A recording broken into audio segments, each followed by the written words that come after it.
Eh bien voilà messieurs, on a connu un Grand Prix d'Arabie Saoudite qui malgré le contexte était très très beau, marqué par le somptueux duel entre Charles Leclerc et Max Verstappen, quelques belles performances, des déceptions, et ça bien sûr, on va en parler. On déroule les présentations, nous avons Morgane, Romain et Guillaume qui sont avec nous ce soir. Messieurs, comment ça va? Ça va très bien, très bien, merci. Salut Bastien, salut à tous. Très bien, ça va très bien. Parfait Guillaume. On va commencer ce débrief qui sera en 3 parties. Donc premièrement, les belles réussites, les belles performances, les déceptions de ce Grand Prix d'Arabie Saoudite parce que Dieu sait qui en a eu.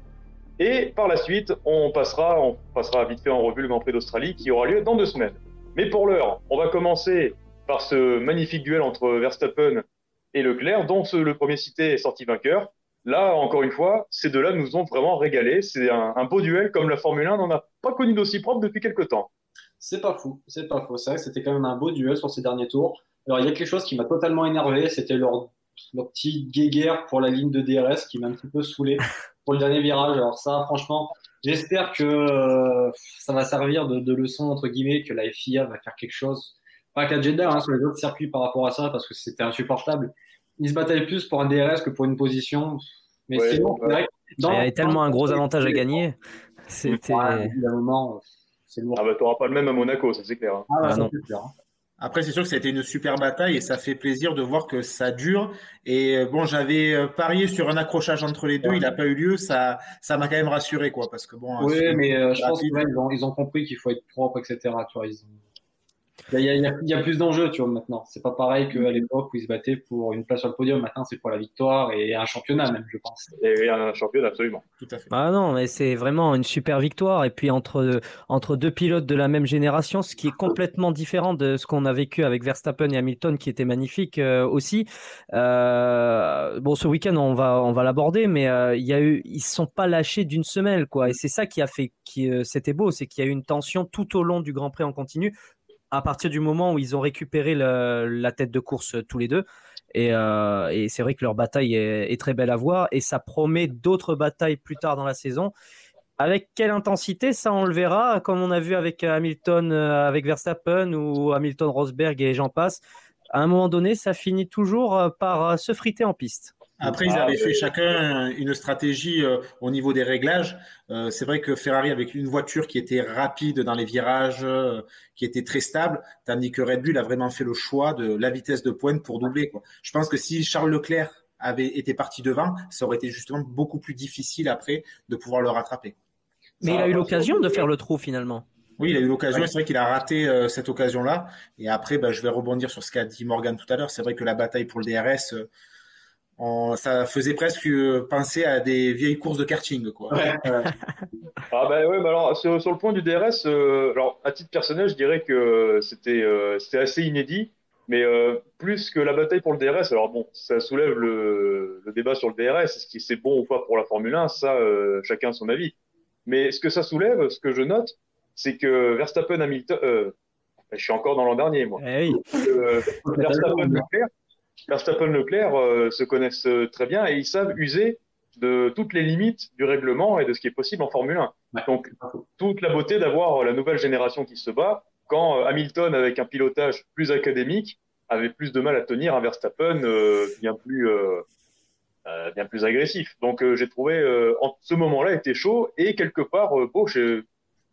Pour moi, ça montre une certaine intelligence chez les deux, c'est qu'ils ont étudié le règlement et ils savent toutes les petites astuces qu'il peut y avoir pour essayer de doubler, pour profiter de l'avantage, etc. Ce que Hamilton, comme tu disais, ne faisait pas forcément. Hamilton restait dans un pilotage à l'ancienne, j'ai envie de dire. Parce que Hamilton, lui, c'était sur la piste. Alors que la nouvelle génération, que ce soit pilote, écurie, c'est tout dans les limites du règlement, les zones un petit peu grises, tu sais pas vraiment où ça en est. Et c'est ce que je trouve dommage. Bon, après, c'est vrai que c'est très futé. Mais moi, personnellement, je suis plus fan de la méthode des vieux pilotes. C'est on irait que sur la piste, au pilotage, et c'est pas avec les limites du règlement.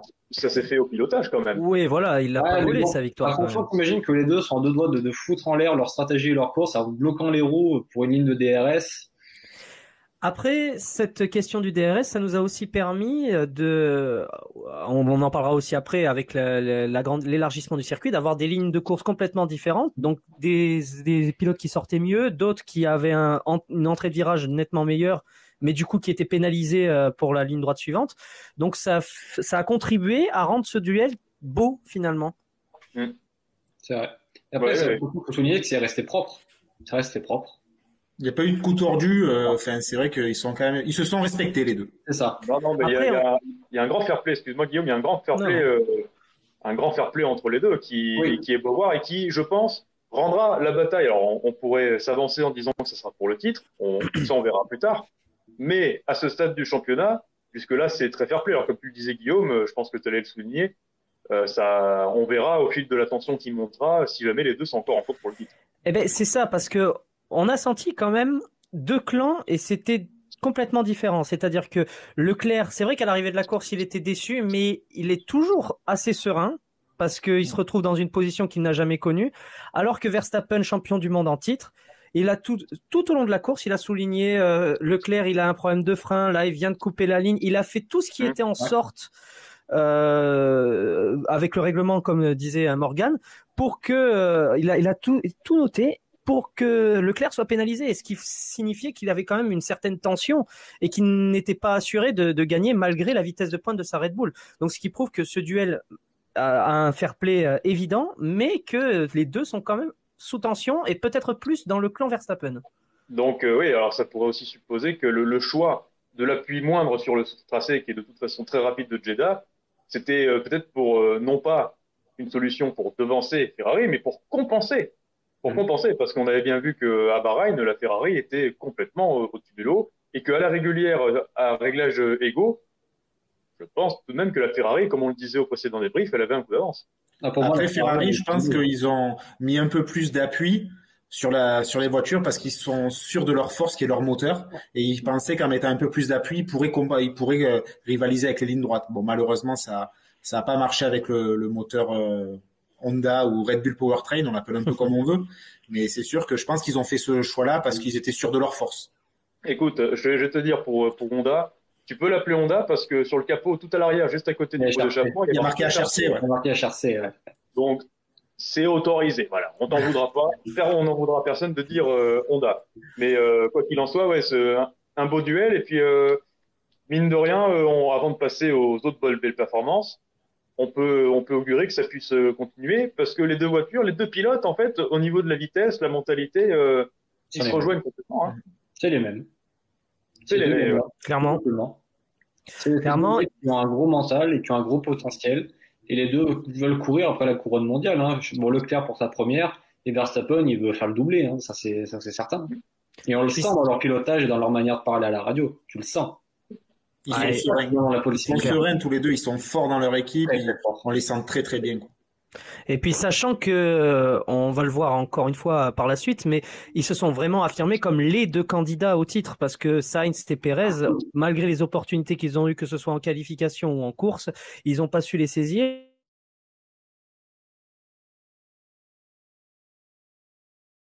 Et au tout début du championnat, mais on a clair en attendant un éventuel retour hypothétique de Mercedes. On verra ça. Ça, c'était bon, les belles performances. Leclerc Verstappen, je dirais, rien à dire. Ils ont été nickels tous les deux. Et un autre pilote qui, décidément, confirme et fait vraiment plaisir à voir, au même titre que son équipe, c'est Kevin Magnussen. Alors, c'est une 9e place, c'est pas la 5e de l'autre fois. Mais tout de même, quand on compare au calvaire de 2021, mais quel plaisir. Franchement, c'est un grand plaisir de voir cette écurie sortir la tête de l'eau et en sachant surtout le gros coup dur vécu avec le crash de Schumacher. Ouais, c'est vrai. C'est génial de voir Haas revenir à ce niveau-là et de pouvoir dérouler. C'est très plaisir à voir. Et puis quand on voit les sourires dans les garages de tous ces gens qui pendant 2, 3, 4 ans ont vécu des saisons lamentables, après notamment les accidents, le crash de Romain Grosjean, qu'on voyait leur tête, et puis là qu'on les voit sourire, c'est vrai que ça fait du bien de voir une petite écurie comme ça qui est devant, ça respire la joie de vivre. Et puis Kevin Magnussen, il saisit toutes les opportunités, comme on disait l'autre fois, il a plus rien à perdre et il se fait plaisir et puis ça marche quoi. Je suis assez d'accord avec toi. Mais toi, je pense que Haas, ils ont tellement connu de mauvais moments et de moments compliqués ces 2 dernières saisons, parce que j'ai inclus 2020 aussi. Hein. Le fait de terminer dans le top 10, même si c'est qu'un point, je pense qu'ils sont ravis. Ils sont ravis parce que est-ce qu'ils l'espéraient? Je ne pense pas. Tu vois. parce que c'est un des plus petits budgets du plateau. Et c'est vrai que Magnussen, il performe, c'est incroyable ce qu'il fait avec cette voiture. Et puis la maturité qu'il a en termes de pilotage, enfin, c'est vrai que c'est un pilote qui a, de ma fenêtre, était toujours agressif. Et il s'est calmé, hein. Il s'est vachement calmé. Je pense que l'endurance l'a fait énormément mûrir. Oui. Puis la paternité aussi. Enfin, il y a tout un cursus qui s'est mis en place et qui arrive à ce qu'on voit là, un pilote qui est serein, tranquille, qui profite et puis qui va vite, tout simplement. Je crois qu'en fait, il est heureux d'avoir une seconde chance et il sait très bien qu'une seconde chance en Formule 1, ça arrive, c'est extrêmement rare et il l'a saisi, mais vraiment comme il faut. Après, je tempérerai un petit peu la performance de Magnussen ce week-end, bien qu'elle ait été jolie, parce qu'il a fait quand même une stratégie décalée. Comme Hamilton, comme Hülkenberg, c'est celui des trois qui s'est le mieux classé, donc ce qui veut dire que c'est quand même une belle performance. Après, il a aussi profité des nombreux abandons devant lui, que ce soit Ricciardo, Alonso ou Bottas qui étaient devant lui. Mais il a fait sa course. Pareil, hein. Il a fait 5e avec des abandons, mais ça n'enlève rien à ce qu'il a fait. Mais exactement, voilà, il a fait sa course et franchement, ça fait plaisir de voir As à ce niveau-là. Magnussen aussi. Et non, c'est de bon augure au moins pour les prochains Grands Prix cette saison. Et As va se battre à la régulière au moins pour les petits points, quoi. Donc ce qui est un pas énorme comparé aux saisons précédentes. C'est ça. Mais tu vois, moi j'aimerais quand même ajouter un truc, c'est qu'on parle de Magnussen, mais je pense très honnêtement et très sincèrement que ce week-end, Schumacher était au-dessus. Parce que franchement, Schumacher était bien placé. Quand tu as dit qu'il était bien placé, et j'aurais aimé voir son teint à la fin de son tour de qualif sans le crash. Il fait un premier secteur incroyable quand même. Ça faisait Q3 sans problème. Et oui, mais voilà, mais après, c'est toujours pareil. Il faut quand même savoir où est la limite. Schumacher est encore assez jeune, c'est normal qu'il fasse des erreurs. Mais c'est là où l'expérience d'un Magnussen est primordiale pour une écurie comme As, quoi. On voit clairement que As y a gagné au change. C'est évident entre Mazepin et Magnussen, c'est peu de le dire. C'est peu de le dire. Mais voilà, un pilote d'expérience va avoir tendance quand même sur des circuits urbains, notamment, à faire la différence. Puis je pense que Schumacher, ça va le faire grandir aussi. Schumacher, ça va le faire grandir d'être aux côtés de Magnussen, puisque Magnussen revient, comme on disait, avec son expérience de l'endurance. Il y aura un mentor. Et je pense que pour Schumacher, c'est top d'avoir un pilote comme ça à côté de lui. Voilà, c'est déjà mieux que Mazepin qui a techniquement la même expérience entre guillemets que Schumacher. Ils ont fait la même catégorie, ils ont en même temps, et puis voilà quoi. Bah oui, mais concernant Magnussen qui a déjà un podium en Formule 1, faut pas l'oublier. Ouais. Il fait de l'endurance, qui a quand même une très très grosse expérience. J'ai pas son nombre de grands prix en tête, mais bon. Il a plus de 100 grands prix, hein. Largement. Il est même pas loin des 200, mais peut-être pas quand même. Franchement, mais bon, dans le cas du tour de qualif de Schumacher, comme dirait quelqu'un qu'on connaît bien, quand on appuie sur l'accélérateur, on avance, hein. Vous voyez qui pense, hein. Et tout ça pour dire que oui, Schumacher, il se doit de bien finir. C'est peut-être un surpilotage qu'il a conduit à l'accident, mais quoi qu'il en soit, le talent de Schumacher n'est pas à remettre en cause, même si clairement. Il en a pu se poser des questions l'an dernier vu l'état de forme de la Haas, mais là maintenant qu'il dispose d'une voiture performante, on voit qu'il progresse. Tout à fait.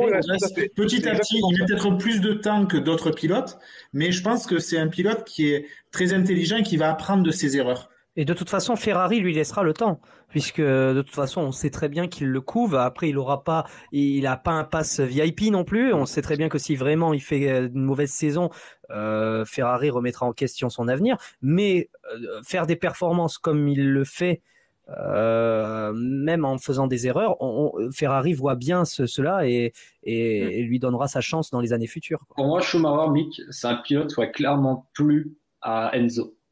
Je pense que tu mets Mick Schumacher dans les fin des années 70, début 80, c'est le chouchou d'Enzo. Ah, c'est pas impossible, c'est parce que c'est un pilote travailleur et qui se donne à fond et qui va chercher la limite de la voiture, tu vois. Et on l'a vu sur l'accident parce qu'il va chercher la limite, même plus que la limite, hein. Bon, après, là, il n'y a pas totalement sa faute, il y a le circuit, je vais en passer là-dessus. On y reviendra, pareil, on pourra en parler longtemps. Voilà, moi, je pourrais en parler un quart d'heure, mais je pense que je vais saouler tout le monde, donc on va passer ça. Surtout qu'on va parler d'autre chose. Il est là vraiment il a tout, il donne, c'est vraiment un gros bosseur, il va plus qu'à la limite, il va chercher les moindres petits millièmes qu'il peut aller chercher. Et je pense que c'est un pilote qui, dans les années 80, aurait plu à Enzo. Et c'est, toi, t'es mon chouchou et on va faire tout, on va construire une écurie autour de toi. Et là, moi, je voudrais revenir sur un truc que j'ai vécu l'année dernière au Grand Prix de France avec Mick Schumacher, quand il s'est sorti en FP2, qu'on l'a raté. Juste avant la grande ligne droite, ouais. Et ben, quand il s'est craché, bon, il est resté avec son casque et tout, mais on voyait dans son regard, je vais pas dire les larmes aux yeux, mais il sentait qu'il avait fait une bêtise, que c'était, pour son apprentissage, c'était pas bon, mais on voit aussi que c'est un pilote qui se remet en cause.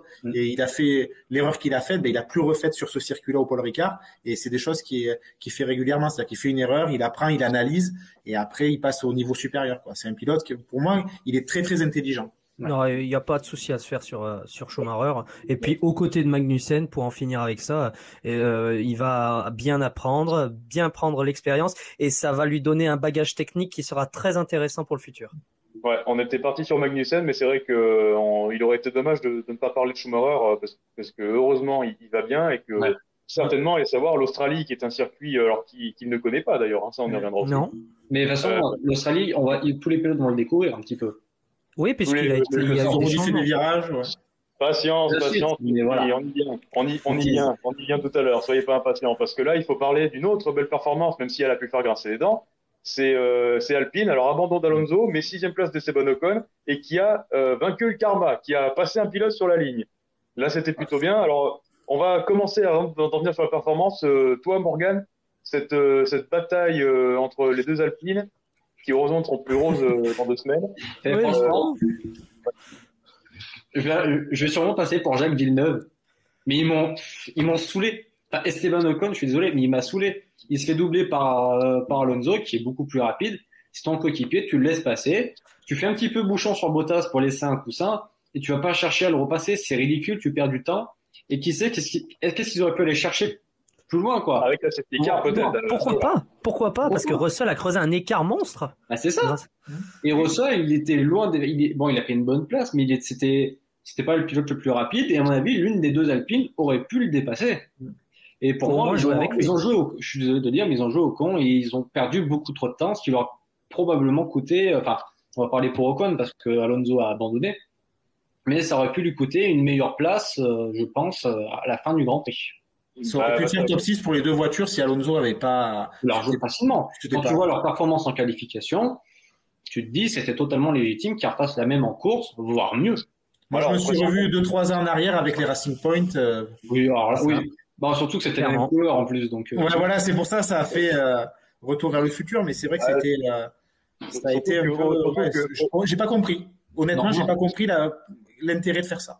C'est ça. Mais sinon, pour revenir à Ocon, très belle performance. Mais après, voilà. Très belle performance, hein, mais surtout que Ocon face à Alonso, je dirais, avec sa victoire de l'an dernier, il a plus rien à prouver. Hein, mais on sait très bien que c'est un pilote qui est capable. Mais oui. Donc, il n'a pas besoin d'en faire autant, je pense. Mais par contre, ce qui était beau à souligner, c'est que ça m'a fait plaisir de voir Ocon batailler comme ça pour une position.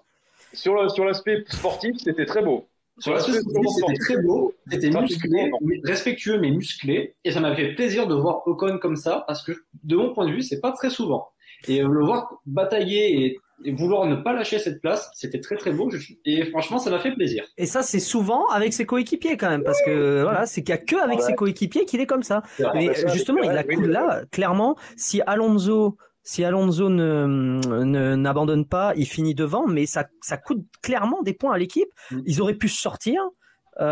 C'était un jeu très dangereux et à mon avis, ça a aussi montré des failles au niveau des directeurs chez Alpine, parce qu'il y en a à aucun moment on entend clairement dans la radio dire maintenant ça suffit. Il y a l'ingénieur d'Ocon qui lui dit maintenant on garde les positions, mais ça faisait déjà je sais pas combien de temps que Ocon et Alonso, 4 ou 5 tours je crois, non 4 ou 5 tours qu'ils étaient déjà en bataille et qu'ils ont failli se mettre dans le mur à multiples reprises. C'était n'importe quoi. Puis après Bottas est arrivé derrière et puis il les a... Bottas, Magnussen qui commençaient à recoller, et là tu te dis que potentiellement ils pouvaient même perdre 2 places supplémentaires. Donc dans ce mouvement-là, les deux sont à blâmer, mais bien évidemment en partie Ocon, parce que Alonso a juste montré son mécontentement de la manœuvre de Ocon. Alors certes, c'était vraiment très joli justement de qui se battent pour une position, mais pas face à son coéquipier. Après, comment dire ça? Alors moi j'ai essayé d'y voir un peu de bon dans tout ça. c'est que ça montre là encore que le règlement 2022 est réussi. Clairement. Tout à fait. Clairement, déjà, pour revenir à Alpine, la performance était au rendez-vous et ça, c'était une très bonne chose parce qu'ils ont prouvé qu'ils étaient vraiment peut-être même la troisième force du plateau avec Mercedes. C'était kiff-kiff sur ce Grand Prix. Et oui, ça montre, comme on l'a écrit dans le top flop, que le règlement 2022 sur un circuit complètement différent de Bahreïn, les voitures, elles se suivent et elles se dépassent. Et ça a été très intéressant tout le Grand Prix. Avec et sans DRS. Avec et sans DRS. Parce que Norris, le dépassement était magnifique. Au premier virage. C'était magnifique. Donc, après, moi, Alpine, ça reste quand même la bonne surprise du début de saison parce qu'au vu des essais hivernaux, je les attendais pas à ce niveau-là. Honnêtement, dans nos pronostics, dans la précédente vidéo, on avait pensé à un rebond d'Alpine. Hein, donc, on avait même parié sur un potentiel podium d'Ocon. T'avais misé top 6 et finalement, t'as eu raison, quoi. Ouais. Il finit 6e. Le top 6 était là, mais de toute façon, c'était la bonne place qu'il fallait chercher. Et ça vient conclure cette partie sur les belles performances. On va faire juste un rapide point sur George Russell parce qu'il a fait une course bonne, mais relativement anonyme. Mais par rapport à Hamilton, de qui on va parler, bien évidemment, c'est plutôt pas mal. Il prend bien la mesure de cette Mercedes et il se fait son petit nid dans l'équipe et puis il a mené la course qu'il fallait. Il a fait le job. Voilà, il est parti. Il savait qu'il pouvait pas faire mieux que 5e. Voilà, il a fait sa course. Voilà, c'est ça. Ça a été solide et on y reviendra tout à l'heure en parlant d'Hamilton, mais je pense que le fait qu'il ait été dans une Williams catastrophique ces dernières années, ça l'aide beaucoup pour les problèmes de marsouinage et compagnie, ce qui fait que peut-être qu'il a un petit avantage sur ça par rapport à Hamilton. Hamilton, il a toujours l'habitude d'avoir une voiture qui performe. Qui est collée au sol, qui est performante. Donc, oui. De toute façon, c'est comme en karting, la meilleure école de pilotage, c'est quand les pneus sont usés, quand on est en pneus slick en carte de location, des pneus slick usés sous la pluie. Là, vous avez la meilleure école de pilotage possible. Et puis quand vous mettez des pneus neufs sur sec, alors là, c'est une fusée. Ça file tout droit. Et donc voilà, pour Russell, c'est pareil. Et ça vient conclure cette partie sur les belles performances. On en vient maintenant aux déceptions, parce que on pourrait en parler, mais c'est vrai que ça ferait une vidéo extrêmement longue. Mais le contexte à Jeddah, on le connaît. On sait on ne sait pas encore si le Grand Prix, si l'Arabie Saoudite a bien sa place au calendrier, à moins que. Mais voilà. Sur le plan purement sportif, il y a une déception et franchement, c'était extrêmement dommage pour lui parce que la victoire était possible. C'était Sergio Pérez après sa superbe pole position. Ouais. Lui qui n'est pas un homme du samedi. Il avait quand même des bonnes cartes en main pour aller chercher sa victoire et puis piéger malheureusement. Franchement, il pouvait rien. Clairement, en fait, tu l'as dit, il a été malchanceux parce que il a été bon tout le week-end. Il a signé la première pole de sa carrière, ce qui est au bout de 215 Grands Prix, ça a dû lui faire plaisir, quoi. Mais et du coup, il a quand même battu les prétendants au titre. Il s'est placé. Il a mené de main de maître tout le début de Grand Prix et ils ont fait le mauvais call. Ils se sont peut-être fait avoir par Ferrari, donc chapeau à Ferrari là-dessus, mais je pense que la performance de Pérez n'est pas à minimiser, c'est-à-dire qu'après il s'est retrouvé coincé et il pouvait pas viser mieux que cette 3e place éventuelle, mais qu'il a dû rendre à Sainz pour l'histoire de la virtual safety car. Ou la safety car, la safety car classique. Et donc voilà, il s'est retrouvé derrière tout le monde. Ce qui fait que ça a quand même peut-être dû lui donner un coup au moral alors qu'il menait le Grand Prix. Mais je pense qu'on reverra Pérez plus souvent encore que l'année dernière aux avant-postes. Parce que lui, il n'a rien à se reprocher de toute façon. Il a fait son taf. Après, c'est un concours de circonstances qui amène, qui perd la tête de la course. Et après, il fait ce qu'il peut. Il finit 4e. Bon, ça reste quand même un bon résultat aussi pour lui. Mais c'est vrai que il fallait marquer des points de façon pour Red Bull quoi qu'il en soit après Bahreïn, vu les problèmes qu'ils ont eu. Donc voilà. Mais après, il a rien à se reprocher lui au niveau de son pilotage. On peut le mettre dans le flop. Il y est pour rien. Ouais, c'est ça. Ce serait gros. La victoire était possible. Hein. Il avait le rythme, il roulait dans les temps de Leclerc. Alors après, Leclerc serait peut-être revenu. Il n'a pas la même agressivité que Verstappen. Mais non, clairement, au niveau du rythme de course, si jamais il y avait quelque chose à faire, il aurait pu, largement. C'est sûr, et surtout que Pérez, faut pas l'oublier, c'est quand même un très très très gros défenseur. Il sait défendre sa position. Abu Dhabi, hein. Voilà, hein, je pense que ça aurait pu faire une très très belle bataille si Leclerc était revenu sur lui dans les derniers tours. Ça aurait refait un comme avec Verstappen. Un très beau duel musclé. Je pense que les premiers tours qu'il a fait lui en tête, c'est en partie ce qui a permis à Leclerc de ne pas non plus s'échapper. Et en soi, il a clairement joué le jeu de Verstappen en allant chercher la pole, en menant les 15 premiers tours du Grand Prix. Donc, comme l'a dit Romain, il a fait le job, quoi. Donc, on n'attend pas plus de lui. Et c'est vrai que ce qui est dommageable, c'est qu'il ne soit pas sur le podium ni sur la plus haute marche, parce que il y avait clairement la place pour aller chercher. Il n'a pas été récompensé de son bon week-end. Voilà. Il a perdu cette victoire, en fait, s'il l'a mérité. Mais malheureusement, c'est la Formule 1. Combien de fois ça arrivait depuis sa création en 50? C'est arrivé tellement de fois que c'est dommage, parce que franchement, s'il y a un pilote qui méritait la victoire ce week-end, c'est lui. Hein. Il a été magistral, tout simplement.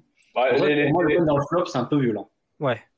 Ah ben non, franchement, c'est la malchance de Pérez qui est un flop, mais pas sa performance. Voilà, c'est ça. Ah oui, ça clairement, ouais, parce que de toute façon, on s'attendait à ce qu'il soit performant, mais à ce niveau-là, c'est une surprise. Voilà, ouais, c'est ça, c'était une belle surprise. Et donc là, il a été au-dessus de Sainz, par exemple, si on fait le comparatif des coéquipiers, il a été quand même au-dessus de Sainz ce week-end, donc il est vraiment mal récompensé pour le coup. Pour moi, en flop, si j'ai le choix entre Sainz et Perez, je mettrais plus Sainz, personnellement. Ben justement, c'est très bien ce que tu dis, Morgan, ça fait une transition, on va quand même... alors, c'est vrai que lui aussi a fait une course relativement anonyme, mais Carlos Sainz, bon, pas franchement au point encore par rapport à Charles Leclerc. Leclerc, il connaît, bon, alors Ferrari, c'est sa maison, il aime les voitures survireuses, la voiture l'est, et puis les réglages ne vont pas à Sainz, qui va vite, qui a terminé devant Leclerc l'an dernier au championnat, mais avec une voiture qui peut jouer la gagne, étrangement, on a l'impression que ça ralentit pour Sainz. Qu'est-ce qu'on peut en penser de sa course, de son retrait par rapport à Leclerc? Après, pour moi, c'est un circuit quand même qui est atypique, Jeddah. Donc, moi, c'est vrai que je le voyais bien faire la pole et pourquoi pas gagner. Donc après, j'étais un peu optimiste. Après, c'est vrai que c'est un pilote que j'aimerais voir gagner parce que je pense qu'il mérite au niveau de sa carrière et de son évolution. Et puis, je pense que sur un circuit un peu plus conventionnel, ça va arriver. Là, il a peut-être voulu surconduire à certains moments. Il s'est mis peut-être un peu en difficulté ou il se met peut-être trop de la pression aussi. Je sais pas, mais c'est vrai que ça reste quand même une petite déception pour ce week-end-là, oui. Mais après la piste est tellement atypique que j'en tiens pas forcément rigueur. C'est vrai. Moi, je suis d'accord avec toi. C'est vrai que je m'attendais quand même à mieux de sa part ce week-end. Surtout après ce qu'il nous a montré déjà l'an dernier et à Bahreïn. Moi, je m'attendais vraiment à mieux. Je pensais qu'il pouvait avoir l'ascendant sur Leclerc. Mais au final, la qualification, il a légèrement passé au travers et la course, on l'a pas réellement vue. Non, surtout qu'en qualif, il y avait moyen. Hein. Il était rapide aussi. Ouais, hein. Voilà. Il a un gros souci avec les pneus aussi. Carlos Sainz, il le dit, dès qu'il chausse des pneus neufs, c'est comme s'il était sur des œufs. Donc il y a ça. Mais c'est vrai qu'aussi, on peut le souligner, c'est que Leclerc l'an passé a eu beaucoup de malchance et a été aussi très gourmand à certains moments, chose que n'a pas fait Sainz et qui n'est pas dans sa nature. Donc, ce qui lui a permis de le devancer au championnat. Après, si on devait retenir un homme entre Leclerc et Sainz pour les coups d'éclat, on retenait quand même Charles Leclerc, notamment à Silverstone, si on se rappelle l'an passé. Mais c'est vrai qu'il n'a pas fait une performance si terrible que ça. Il est quand même 3e, mais avec une Ferrari, il était quand même relativement loin des meneurs. Quand Pérez était devant, il était loin. Là, il a réussi son départ, mais il se fait enfermer. Donc, il doit apprendre aussi à se battre aux avant-postes. Ça faisait longtemps que Sainz ne s'est pas battu aux avant-postes depuis les formules de promotion, donc ça remonte. Donc, c'est tout un apprentissage et il va falloir apprendre assez rapidement parce qu'il a une voiture très, très performante et pour pas se laisser distancer trop par son chef de file, il a intérêt à performer assez rapidement. Et encore une fois, il fait un podium où on va presque pas en parler parce qu'il y a eu une bataille devant. C'est le spécialiste. non, mais c'est à chaque fois ça. Et puis au débrief du Grand Prix d'Abu Dhabi, j'avais soulevé la question. Là, je peux la reposer. Le jour où le jour où il va gagner, il va se passer quoi derrière lui? Ça va être un truc de dingue. Ça va être un truc de dingue. N'empêche, un truc qu'on peut souligner, c'est que Latifi, c'est le fournisseur officiel de victoire Verstappen. Hein. Ouais. Ah oui. Oui. Quand on voit la vidéo du crash de Latifi, il va encore avoir des menaces de mort. Il faut pas en parler de ça. Ah non, faut pas en parler. Non, mais si Latifi, en fait, si Latifi était serveur dans un resto et que les victoires étaient des plats, là, à Abu Dhabi, il aurait dîné dans un 6 étoiles. Hein. Ça, c'est là, il lui a servi avec les trompettes et le tapis rouge, le titre mondial. Bon, sachant qu'elle est très dérangeante, sa sortie de piste, hein, quand même. Hein, voilà, c'est. De quoi j'ai pas entendu, Guillaume, ce que tu as dit. Voilà, elle est assez dérangeante quand même, sa sortie de piste. Hein. Elle est. Ouais. Bon, peut-être pas digne d'un pilote de F1, quoi. On s'est plaint beaucoup de Mazepin, mais bon, force est de constater que c'est pas le seul. Voilà, critiquez pas mon chouchou, il est bon. Voilà. Oui, écoute, ton chouchou, on espère que le conflit russe. Oh, là, il doit se soigner à la vodka, va. Va savoir. Allez, bon, ben alors, on va se défouler entre guillemets parce qu'il y a une autre catastrophe de laquelle parler. Vous la voyez venir. Et Lewis Hamilton.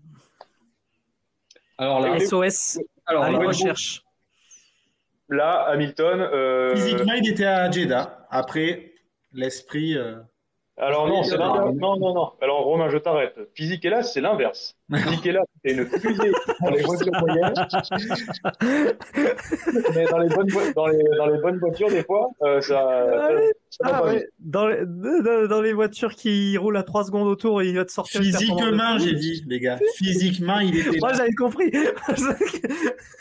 mais bon, la comparaison était toute trouvée. Mais Hamilton, pour peu que la voiture soit pas du tout au point,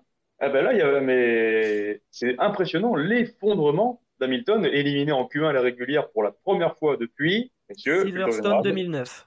Bien, excellent. Et première élimination en Q1 depuis aussi. 2017. 2017. Brésil 2017. Oui, voilà. Alors de piste. Ouais, c'est ça, il se crache, quoi. Bon, là, les gars, là, chez vous, carte blanche, comment est-ce qu'on peut expliquer une bérésina pareille quand George Russell s'en sort relativement bien? Bon, tu n'as pas vu dans la monoplace, hein, je pense que c'était un sosie. Hein. Après, comment ça s'appelle il n'a pas l'habitude de conduire des voitures difficiles, donc du coup, là, la voiture ne correspond pas à ce qu'on disait tout à l'heure. Après, je pense qu'après, ce qui s'est passé à Jeddah, la géopolitique, on va pas forcément en parler. Non. La réunion qu'il y a eu et tout ça, tout ce qu'il y a eu, je pense que ça lui a mis peut-être. Ça l'a remué. C'est sûr et certain. C'est un sentimental, Hamilton, et il est touché par quand on voit Black Lives Matter, tout ce qui touche à la géopolitique. Il battait les records de Schumacher à cette période-là, donc oui, mais là. Clairement, si on lui aurait posé la question, sans qu'il y ait de conséquences à l'avenir, je pense que si on avait posé la question, est-ce que vous courrez dimanche, il aurait clairement répondu non. Et je pense que c'était loin d'être le seul. Mais franchement, pour moi, ce week-end, j'ai pas vu un septuple champion du monde. Hein. J'ai vu un pilote lambda. Un pilote perdu. Je suis vu sur une piste de location de karting. Hein, ils ont essayé. Intéressant ce que tu dis, Guillaume. Pilote perdu. Ouais, parce ils ont tout essayé chez Mercedes. Ils ont essayé les ailerons hauts, ils ont essayé les ailerons bas, ils ont changé la hauteur de caisse, ils ont tout essayé. Et à force de tout essayer, il n'y a pas un seul. Ils pensaient tomber sur le réglage qui allait résoudre les problèmes de cette Mercedes, mais ils n'y sont pas arrivés. Ils se sont noyés dans ça. Je pense que le changement pneumatique y joue aussi. On sait que ça peut y jouer. Je sais que quand on a changé les pneumatiques en 2013, qu'il y a eu un durcissement des pneumatiques et que Mercedes a commencé justement à performer à ce moment-là, Sébastien Vettel, qui était quadruple champion du monde, avait eu beaucoup de mal. Et je pense qu'Hamilton a des problèmes avec ça. Le marsouinage, on n'en parle même pas. Mais c'est surtout la comparaison avec Russell, quoi. Russell, voilà, c'est ça. Alors il y a que pas l'excuse de la voiture, ce coup-ci. On s'est tous dit, quand on a vu Hamilton qui est sorti de Q1, on s'est tous dit, mais c'est pas possible, il a un problème mécanique. Il a un problème mécanique, il se fait sortir par Stroll, George Russell lui met 8 dixièmes sur le même train pneumatique. On s'est dit, il y a un problème. Il prend pas 7 dixièmes sur juste le T1 déjà. Oui, c'est ça, 7 dixièmes sur le T1, et le reste du circuit, il doit prendre un ou deux dixièmes supplémentaires, presque une seconde. Et là, quand tu leur demandes qu'est-ce qui s'est passé sur la voiture, on ne sait pas.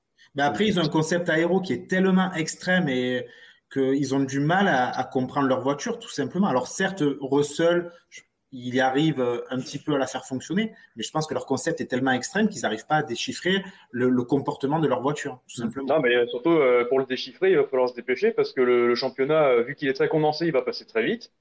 Donc, il va pas falloir tarder parce que si jamais ils se réveillent en fin de saison, qu'ils comprennent la Mercedes et que ça devient une fusée comme les autres années, Hamilton pourra dire adieu. En tout cas, je pense qu'Hamilton, le 8e titre, c'est cette année ou non, jamais. mais c'est pas cette année. Là, ce qu'il va falloir, c'est remettre Mercedes d'aplomb et pouvoir éventuellement se battre pour le podium, voire la victoire. Mais bon, ça, j'y crois pas. Et après, viser pour le futur. Mais attention, parce qu'il y a un souci avec Hamilton, c'est que il y a 3 Hamilton. Il y a le Hamilton qui est confiant et qu'on a vu depuis des années. Il y a le Hamilton qui est piqué quand il y a une performance qui ne va pas, mais ponctuellement, et à ce moment-là, ça le rend encore plus fort par la suite.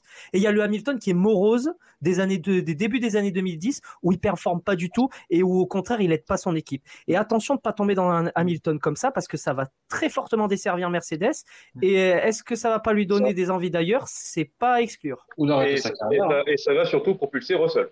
Oui, complètement. Dans tous les cas, je pense que Russell, c'est l'avenir de Mercedes maintenant. Hein. Oui, de toute façon, il faut qu'il Russell, il n'est pas là pour rien. Hein. Ah non, pour moi, il n'a pas signé en tant que numéro 2. Hein.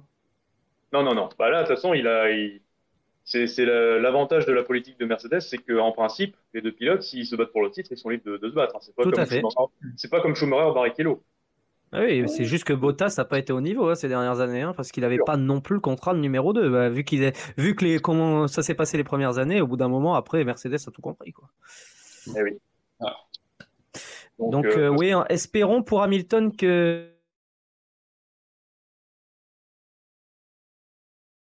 qu'il puisse réussir au moins à mettre Hamilton. Ça faisait peine à voir de le voir autant galérer. Et puis, pareil, en course, parce qu'on s'est dit en qualif, d'accord, mais en course, il double Magnussen. Le tour d'après, il se fait redoubler par Magnussen, une Haas. Qui aurait cru l'année dernière qu'une Haas doublerait Mercedes à la régulière? Non, mais si jamais on avait fait un pari aussi précis l'an dernier, la personne qui aurait gagné, je lui souhaite un bon voyage aux Philippines. Déjà, est-ce que quelqu'un l'an dernier aurait imaginé une Haas doubler quelqu'un? C'est ça. Hormis une autre Haas, oui, ça c'est. Doubler notre voiture, mais. À la limite. Hamilton, oui, bon. Alors, après, je voudrais juste rebondir encore un dernier instant là, parce qu'on parlait aussi de Bottas chez Mercedes, mais là, Bottas, il a fait une bonne course jusqu'à ce qu'il y ait des problèmes mécaniques sur l'Alpha, et ça montre bien que Alpha, ils ont une voiture qui est très véloce, mais au niveau fiabilité, ils n'avaient pas fait non plus beaucoup de simulations de course. Et ça confirme ce qu'on disait la semaine dernière, c'est que Bottas libéré. Ah mais clairement. Mais clairement. Et moi, il me fait plaisir à voir le. Ah mais clairement, il fait plaisir à voir. On aurait pu le placer dans les performances. Bon, c'est dommage. C'est parce qu'il a abandonné qu'on l'a pas mis, mais je pense que s'il avait fini dans les points, on l'aurait mis dans les tops du week-end. Oui, complètement. Il se battait avec les Alpines, donc au bout d'un moment, c'est qu'il était performant. Et puis une chose importante aussi sur la Alpha, avant de clôturer là-dessus, c'est la seule voiture qui est au bon poids. Quoi. Ouais. Même en dessous, ils prennent du lest. Même en dessous. Ils prennent du lest, Alpha, donc le lest qui répartissent où ils le veulent sur la voiture, ce qui fait que la voiture est encore plus stable. Donc elle est très très bien née, cette Alfa Romeo. Elle est très très bien fichue, et alors Frédéric Vasseur, ça va lui faire un bien fou de manager une équipe qui marche comme en bon vieux temps chez Hart. Ouais, c'est vrai. Allez, on en revient vite fait à Hamilton pour conclure là-dessus avant de passer sur avant de mettre le cap vers l'Australie. Hamilton, alors ça a été une catastrophe ce Grand Prix. On verra justement en Australie si c'est mieux. Oh, attendez, oui, non, on va pas tout de suite voguer vers l'Australie, parce qu'Hamilton, on verra ce qu'il fera plus tard, mais il y a une autre catastrophe dont je parlais. Aston, avec les moyens qu'il y a, comment c'est possible de ne pas faire autant d'efforts sur une voiture, au demeurant très jolie, mais la beauté ne fait pas la vitesse. Ah ouais, clairement. Là, franchement. Clairement, Hülkenberg a fait une bonne course. Il a fait ce qu'il a pu. Il était 9e à un moment, il me semble. Mais oui, il était dans les points. Il était sur la même stratégie que Magnussen et Hamilton. Il s'est battu quand même quand il était dans la zone des points pour pouvoir garder sa position, mais il a tellement un âne, donc un mulet, vraiment. Mais elle est horrible, cette voiture, qu'il ne peut rien faire. Et je plains Sébastien Vettel qui va revenir là-dedans à temps plein, quoi. Il va peut-être refaire un peu de bien, Sébastien Vettel, quand même, en revenant. C'est possible. C'est possible. Tu nous préviens s'il y a un fantôme chez toi. Oh, je pense que c'est surtout Gasly qui se fait la malle là. C'est surtout... Il va chez Aston Martin. C'est exactement. Ah bah non, paye ton transfert si Gasly va chez Aston Martin. Ouais, voilà. Ça y est. Gasly est tombé. Voilà. Gasly est tombé. Bon, ben, merci d'être passé, Pierre. Hein. Et voilà. sur tes mots d'estomac. on en vient, bon, on conclut sur Aston Martin parce que bon, c'est vrai qu'il n'y a pas grand-chose à dire. Il n'y a pas grand-chose à dire. Ouais, non, bonne performance d'Hülkenberg. Stroll inexistant comme 90% des cas. Bah, il a sorti Hamilton de oui, mais il n'a pas fait exprès. Ouais, mais en course, voilà, il fait rien, quoi. Mais non, on a plus vu Hülkenberg que Stroll. Voilà. Et alors que voilà. C'est à voir pour Hülkenberg d'ailleurs. Bien sûr, mais ce qui prouve encore une fois que il y a des pilotes qui sont sur la grille et il y en a qui sont à la maison alors qu'ils mériteraient d'être sur la grille, quoi. Complètement. Vu les difficultés qu'a Aston Martin, c'est vrai qu'avoir un duo de pilotes Hülkenberg-Vettel pour la mise au point, ça serait quand même pas mal. Et ça aurait de la gueule. Ça changerait. Hein. Oui, ça irait beaucoup mieux, je pense. Et même le départ d'Otmar, il a piqué quand même. Hein. Pourtant, selon moi, c'est pas le meilleur patron d'équipe. Hein. Quand on voit comment il a tapé du poing chez Alpine, moi, honnêtement, je regrette grandement un Cyril Abitboul chez Alpine. Hein. Bon, moi, ce que je regrette le plus à Abitboul, c'est son niveau d'anglais. Mais bon, après ça. Ça. Moi, j'ai à peu près le même, donc ça va. moi aussi, c'est pour ça que je me permets de me moquer. C'est que j'ai le même. Donc. Bon, ben voilà, alors, à ce moment-là, on va pas juger. Bon, Aston Martin, voilà pour les déceptions de ce Grand Prix d'Arabie Saoudite. Et on va finir sur l'Australie. Là, cette fois, c'est bon, on y vient. Alors, l'Australie, déjà, première chose très importante, alors, c'est dans 2 semaines, le 10 avril. Dans 2 semaines, il va y avoir un nouveau circuit, enfin, un nouveau tracé en tout cas. Qu'est-ce que vous pourriez nous en résumer la teneur, messieurs? Il va être intéressant parce que ça va être un circuit qui est bien plus rapide que celui qu'on a connu jusqu'à présent. Et tous les pilotes vont le découvrir parce que vu qu'il y a environ la moitié des virages qui ont été soit enlevés, soit modifiés, je pense que tout le monde va repartir encore sur un pied d'égalité. Alors, il me semble que l'enchaînement des anciens 11 et 12, maintenant, c'est une portion. C'est une courbe. Ouais. Ça va être beau à voir. Et je pense que les batailles... Ouais, c'est franchement... Que Melbourne devienne un circuit de puissance moteur... C'est pas exclure, ouais. C'est pas exclure. Et on va aussi voir, ça va être aussi un grand révélateur, c'est-à-dire que sur un 3e circuit différent, où à Melbourne, on s'est souvent plaint du manque de spectacle et de dépassement hormis au premier virage. Si les F1 arrivent avec ces modifications en couplé au règlement 2022 qui favorise les voitures qui suivent, franchement, si elles arrivent à faire du spectacle comme on a eu ces deux prochains Grands Prix, c'est carton plein pour la FIA et la F1, quoi. Ah oui, on risque d'avoir une belle édition et puis peut-être même des voitures qui vont mieux se comporter sur un circuit qui est déjà un peu plus conventionnel. Oui. Ouais. Même si encore une partie du tracé qui est urbain.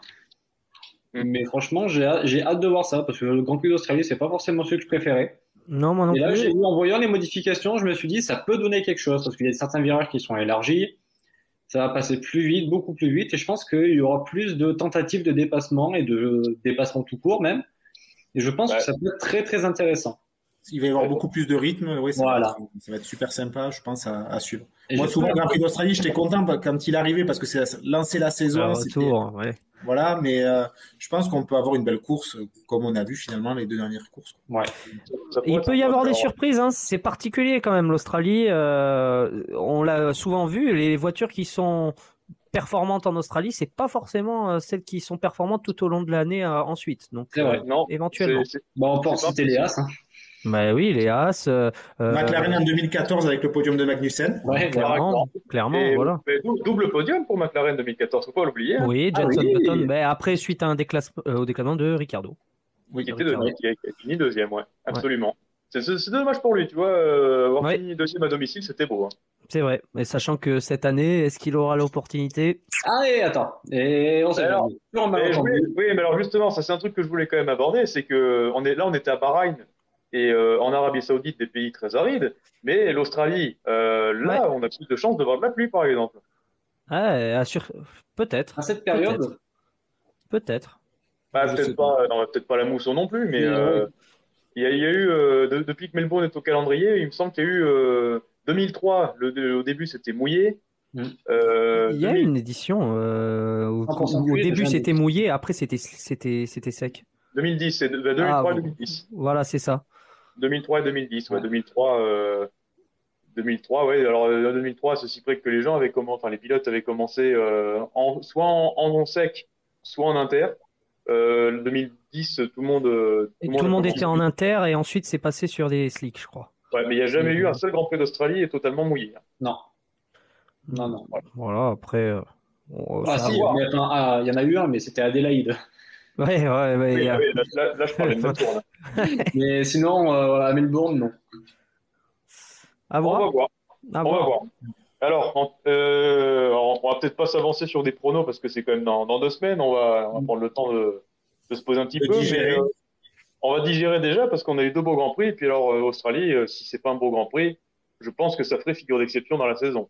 Mais quoi qu'il en soit, on peut se diriger vers un nouveau duel Leclerc-Verstappen ou est-ce que les seconds couteaux vont se réveiller? Je pense que c'est compliqué à dire parce que vu que le circuit, c'est encore quelque chose de nouveau, c'est compliqué. Ça fait 2 ans qu'on n'a pas roulé là-bas aussi. Voilà. Ouais, donc la piste va être verte au départ. C'est les premiers tours de roue vont être compliqués, je pense, déjà le vendredi. Mais je pense que forcément, il y a encore les 2 qui vont sortir du lot, Verstappen et Leclerc. Les 2 voitures qui sont le mieux nées seront en théorie devant. C'est ça. Après, je pense que jusqu'à la qualif, on ne pourra pas forcément avoir une vraie hiérarchie parce que la piste va évoluer sans cesse. Comme tu disais, ça va être une piste verte, donc ça va être très très compliqué d'avoir une hiérarchie avant la qualif.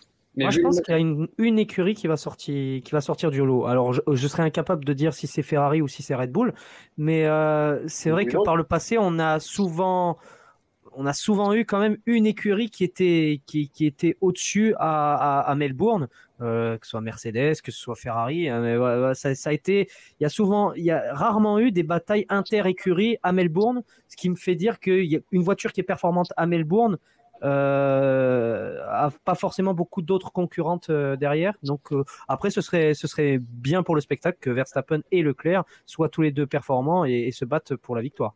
Moi, je pense que ça va être un moteur Ferrari. Parce que franchement, avec vu les modifications, ça va être flat out beaucoup d'endroits. Et vu la puissance du moteur Ferrari, je pense que tout dépend des réglages, parce qu'on a vu la Honda, par exemple, ils ont été super performants en ligne droite. Voilà. Après, ça va pas marcher à tous les circuits cette histoire parce que le circuit de Jeddah est particulièrement long et je pense que ça a arrangé beaucoup Red Bull. Alors que là, les lignes droites sont quand même relativement plus courtes et ce sera plus des courbes rapides, donc il faudra quand même avoir de l'aérodynamique. Donc, je pense que Ferrari peut bien s'en tirer ce week-end, mais Red Bull sera dans le coup. Et au niveau aéro, avantage Ferrari, ça il faut le savoir aussi. Oui, clairement. Voilà. Ils ont plus de puissance, ils peuvent mettre un peu plus d'appui. Sachant qu'ils avaient dit, alors pour l'Arabie Saoudite, je ne sais pas, mais pour Bahreïn, ils avaient clairement dit, on a bridé les moteurs. On n'a pas voulu donner trop de puissance parce qu'on avait peur pour la fiabilité. Donc même s'ils voient qu'à un moment donné de la saison, il y a un déficit par rapport à Honda Red Bull, ils pourront toujours être amenés à augmenter un petit peu de performance. Quoi. Ça change la carte, oui, ça c'est sûr. Oui, entre 2 Grands Prix, c'est possible. Mais, oui, voilà, pas à même le Grand Prix, mais entre 2 Grands Prix. Pendant un Grand Prix, c'est possible. C'est à partir de la qualif que tu peux plus toucher. Oui, voilà. À Monza, ça risque de faire mal, je pense. Oh voilà. Oui.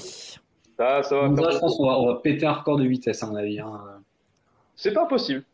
Je vois pas un 3,80, mais je vois au moins une Ferrari faire un 3,60. Facile.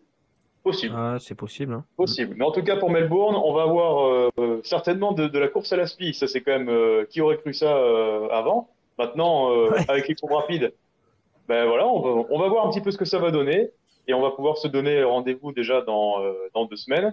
Donc voilà, avantage Ferrari, mais peut-être des surprises. Et alors, si jamais il y a de la pluie, ça pourrait donner un énorme piment à la course. Ça, je vous le garantis. Et on aurait un vainqueur surprise sous la pluie. Oh oui, oui, c'est sûr. Certain. Russell sous la pluie. Et pourquoi pas. Pourquoi pas. Ne compte pas sur Mazepin pour faire un retour surprise de Morgan. Hein. Il compte pas. Mais pourquoi pas, voilà, vraiment un vainqueur inédit, un Ocon, un Norris, un bon pilote sous la pluie. Latifi. La pluie. Latifi. Wow, Latifi. Ça va loin, là. Ça va loin. Bon, allez, eh bien, écoutez, on a fait le tour de tout ça. Merci d'avoir suivi ce débrief et cette présentation. Et on se retrouve bien sûr sur Motors Inside pour les articles et bien sûr en particulier le 10 avril prochain pour le Grand Prix d'Australie. Messieurs, à très bientôt. À bientôt. Salut à tous.